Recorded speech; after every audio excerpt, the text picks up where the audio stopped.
عید الفطر پڑھنے کا طریقہ، عید الفطر کس طرح پڑھی جاتی ہے اور کب پڑھی جاتی ہے۔ عید الفطر کا جو ٹائم ہے وہ طلوع آفتاب سے لے کر زوال آفتاب تک ٹائم ہوتا ہے، اور یہ 2 رکعت نماز ہے، سنت قربتاً اللہ کی نیت سے پڑھی جاتی ہے۔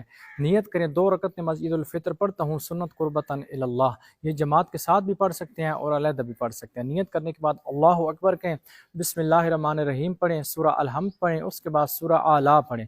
اگر سورہ اعلیٰ نہیں آتی تو سورہ انا اعطیناک الکوثر بھی پڑھ سکتے ہیں۔ یہ پڑھنے کے بعد آپ اللہ اکبر کہہ کر دعائے قنوت کے لیے ہاتھ اٹھائیں، کوئی بھی دعا پڑھیں، ایک دعائے قنوت پڑھیں، پھر دوسری دعائے قنوت پڑھیں، پھر تیسری دعائے قنوت پڑھیں، پھر چوتھی دعائے قنوت پڑھیں، یعنی اللہ اکبر کہیے دونوں صورتیں پڑھنے کے بعد اللہم اغفر لنا وارحمنا وعافنا واعف عنا فی الدنیا والآخرہ انک علی کل شیء قدیر، یہ ایک دعائے قنوت پڑھیے، پھر اللہ اکبر کہیں، پھر دوسری دعائے قنوت پڑھیں، پھر اللہ اکبر کہیں، پھر تیسری دعائے قنوت پڑھیں۔ اس طرح آپ نے 5 دعائے قنوت پڑھنی ہے۔ وہ پڑھنے کے بعد پھر رکوع سجود کر کے دوسری رکعت کے لیے کھڑے ہو جائیں۔ دوسری رکعت میں سورہ الحمد پڑھیں، اس کے بعد پھر بسم اللہ الرحمن الرحیم، اس کے بعد پھر سورہ شمس کی تلاوت کرے گا۔ سورہ شمس نہیں آتی، سورہ قل هو اللہ احد کی تلاوت کر لیں، تو اس کے بعد اللہ اکبر کہہ کر پھر آپ نے 4 دعائے قنوت پڑھنی ہے، ایک دعائے قنوت پڑھ کر اللہ اکبر، پھر دعائے قنوت پڑھ کر اللہ اکبر، اس طرح 4 دعائے قنوت پڑھنی ہے۔